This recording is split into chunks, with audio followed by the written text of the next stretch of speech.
দীর্ঘ সময় ধরে আমরা এখানে মোটরসাইকেল নিয়ে লাইনে দাঁড়িয়ে আছি। দেখেন প্রচুর জাম। যেহেতু ঈদের ছুটি শেষ, সকলে এখন কর্মস্থলে ফিরে যাওয়া বা ঢাকা ফিরে যাওয়ার উদ্দেশ্যে বের হয়েছে, যার জন্য কিন্তু এত জ্যাম লেগেছে।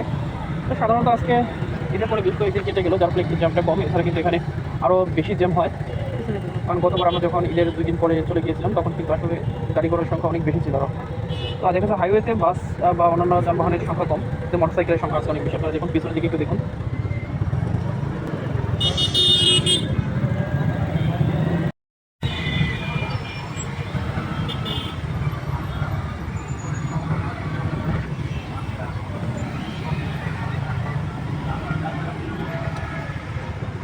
দিগন্তের প্রতি দৃষ্টি আকর্ষণ করে বলছি, আপনারা টোলের সমপরিমাণে 100 টাকা ভাঙতি রাখুন।